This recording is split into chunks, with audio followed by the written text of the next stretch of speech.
नमस्कार दोस्तों, आज हम लोग हिस्ट्री के पहले चैप्टर के बारे में उसके नोट्स के बारे में डिस्कशन करेंगे। पहला चैप्टर है के बारे में जो French society during the late 18th century. आखिर में जो 18th सेंचुरी का आखिरी दौर चला तो उसमें फ्रांस का समाज कैसा था, तो उसमें जो हम बात करेंगे French society during the late 18th century में पहला था उसमें समाज जो था डिवीजन इनटू द 3 स्टेट। समाज 3 भागों में बटा हुआ था। पहला स्टेट जो था उसे हम लोग क्या बोलते थे, फर्स्ट स्टेट जो था उसे हम लोग कलर्जी बोलते थे। कलर्जी मतलब ये लोग किससे रिलेटेड होते थे दोस्तों, ये लोग चर्च से रिलेटेड होते थे। ठीक है, ये लोग बाई बर्थ प्रिविलेज का एंजॉय करते थे। सेकेंड स्टेट जो होता था उनके लोगों को हम लोग नोबेल्टी बोलते थे। ये लोग भी बाई बर्थ प्रिविलेज का एंजॉय करते थे। फर्स्ट स्टेट और सेकेंड स्टेट दोनों लोग बाई बर्थ प्रिविलेज इनको मिला हुआ था, जन्म से इनके अधिकार मिलते थे। मतलब इनके बच्चे जो अधिकार इनके थे उनके बच्चों को भी वही अधिकार मिलते थे। तीसरा था थर्ड स्टेट। थर्ड स्टेट में कॉमन पीपल होते थे।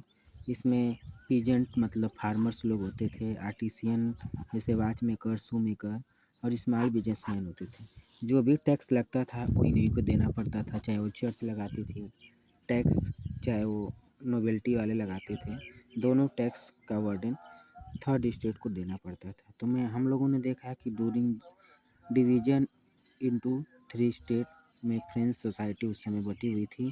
First state, second state, third state.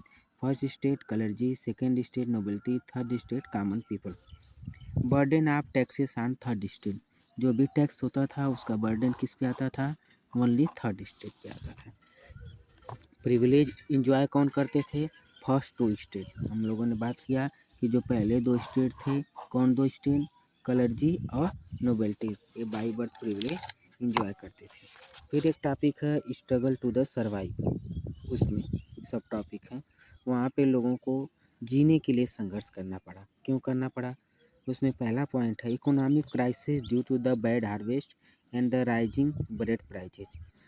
वहाँ पे इकोनॉमिक क्राइसिस आ गई थी क्योंकि वहाँ फसल जो थी, बैड हार्वेस्ट, ड्राउट और हेल आने से, सूखा और ओला पड़ने से फसल ख़राब हो गई थी। इस वजह से वहाँ के बेड प्राइजेज क्या हो गए थे, राइज हो गए थे। क्योंकि प्रोडक्शन कम हो रहा था, डिमांड ज़्यादा थी, सप्लाई कम हो रही थी, डिमांड ज़्यादा थी, ब्रेड के प्राइजेज इंक्रीज हो गए थे। तो economic crisis due to the bad harvest and rising bread prices. तीसरा, increase in population in unemployment. वहाँ की पॉपुलेशन ऑटोमेटिक 50 लाख के आसपास, 5 मिलियन के आसपास इंक्रीज हो गई थी। और अनएम्प्लॉयमेंट भी हो गया था क्योंकि लोगों को रोज़गार नहीं मिल रहा था, पॉपुलेशन बढ़ गई थी और लोगों के अंदर बेरोजगारी भी आ गई थी। Financial crisis in monarch due to the wars and डेब्ट। फाइनेंशियल क्राइसिस भी आ गया था क्योंकि यूएसए की 13 कॉलोनी को ब्रिटेन से आज़ाद कराने के लिए लड़ाइयाँ भी लड़नी पड़ी थी फ्रेंच को, और राजा की शादी वगैरह हुई थी।